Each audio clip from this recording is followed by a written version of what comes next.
Ndoda kuti uzive kuti vana veIsraeri pavakazotanga kuti Mwari waAbhurahama, Mwari waIsaka, Mwari waJakobho, vanga vasikapengi ipo paya. Pane chakawanzika chiripo pakuti Mwari waAbhurahama, waIsaka newaJakobho.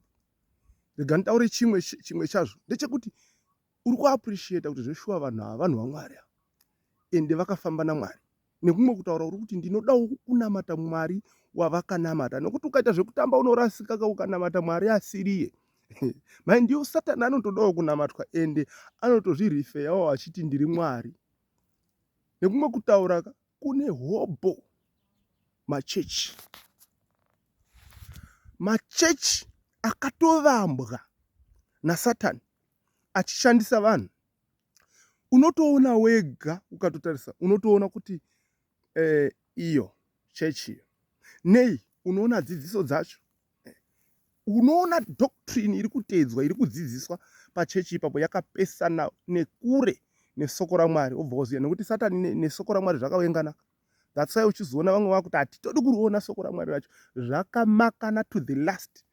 Ukafamba nesoko raMwari chaizvo nemo waamuvengi waSatani. Nokuti paunoriparidza uchirevesa soko raMwari uchinyatsoriparidza nemo, madhimoni anotanga kubuda. Iwe wakamira kunoko, vanhu vari ikoko vanotanga kumanifesta. Madhimoni achiti watiziya sei? Wauya kuzotivhiringidza, wazodai. Nekuti moto, soko raMwari ukanatsoriparidza zvakanaka, rinobuditsa moto unoparadza.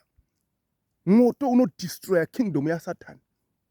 Saka pane chakawanzika pakuti Mwari waAbhurahama, Mwari waIsaka newaJakobho. Unoona vanhu vaya vakafamba naNoa vaya dai varipo nhasi kuabvunza, vanongotaura kuti Mwari waNoa wakatiponesa. Achisi chivi kuti Mwari waNoa, kuti Mwari waAbhurahama, Mwari waIsaka achisi chivi, andiwazviona manje. Asi zvakashata ndezvekuti ngatinamate Abhurahama wacho naIsaka, kana kuti Abhurahama totoimba tichiti Abhurahama tieresa Abhurahama. No, hatifani kuereswa naAbhurahama, asi tofana kunamata Mwari waakafamba naye. Tofana kunamata Mwari akaparidzwa naAbhurahama. Tofana kunamata Mwari wakaparidzwa naPauro. Tikati Mwari waPauro hazvina kushata. Ukangoti Mwari waPauro, nemadhimoni anotanga kutozwa mudumbu kuti munhu akutaura Mwari uya waiparidzwa naPauro, nokuti vana Mwari vanoparidzwa vakawanda wedu. That's why uchiona isusu takati isusu Mwari waEzekiel takatanga taona kuti Ezekiel anoparidza a true gospel. Ezekiel anoparidza Jesus. Vhangeri rake nyangwe akakudzidzisai zvematarenda, nyangwe akakudzidzisai zvipi, nyangwe akaita chipi nechipi, zviri kungodzoka pakuparidzwa kwaJesu. Saka kana ndichiti Mwari waEzekiel handisi kunamata Ezekiel. Naiye anotodaro mubhuku renhoroondo yeZayoja kuti musandinamata, handisi Jesu, handisi Mwari. Mukazembera pandiri, pandichazofa, vanhu vachazokubvunzai kuti Mwari wenyu waenda, saka muchaita sei? Saka isusu like izvozviso baba Guti vatorwa naMwari, hatina fiya, hatityi, hativhunduki, nokuti vakatisiyira Jesu. Saka ndakaimba song inonzi Mwari waBaba. Mwari waBaba. Enda pachannel yedu, paYouTube channel yakanzi Elder David Kanjanda, onyorwa kuti Mwari waBaba. Unzwe zvataitsanangura, zvimwe zvacho unonyatsozojekerwa wega uzoti chimwe chandinoda kusiyira ndechekuti song iyoyo Satani haifariri. Satani haatoifariri. Zvinoonekera muvanhu kuti Satani haasi kuifarira. Nokuti zvainoita inondokanganisa kingdom yaSatani, nekuti tiri kuparidza Mwari waEzekiel, tiri kuparidza Jesu. Ezekiel aiparidza Mwari wakaita sei? Aiparidza Jesu. Ndiye hatiri kungoparidza yeye. Kana tichiti Mwari waEzekiel tiri kungoparidza same Jesus akaparidzwa naJesu, akaparidzwa naEzekiel kunyika dzinopfuura 165 achifamba nesoko. Saka ndati chenjerai Mwari wamuri kunamata. NdiMwari wakaita sei? NdiMwari upi?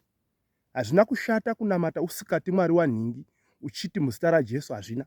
Asi hazvina futi kushata kuti Mwari waPauro, Mwari waNoa, Mwari waAbhurahama, Isaka naIsraeri, Mwari waEzekiel, Mwari waprofeti nhingi vakandiparidza, vakandidzidzisa Jesu inini, kana ndagutsikana kuti ndiye chaiye Mwari ari kuparidzawo, ndaverenga soko ndoona kuti zviri kuparidzwa naEzekiel zviri kulinga nesoko raMwari, ende ari kuparidza gospel rezvokwadi. Saka Mwari wake ndomudawo. Saka ndonamata ndinoti Mwari waBaba Guti uyu, Mwari waBaba vedu anondishamisa. Mwari waBaba Guti uyu, Mwari wababa vedu. Thank you. God bless you.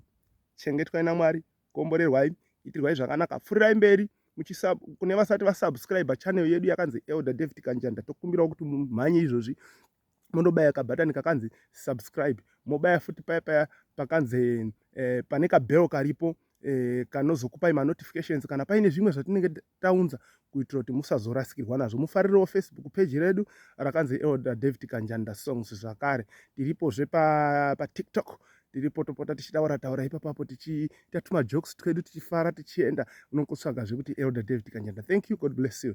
Itirwai zvakanaka.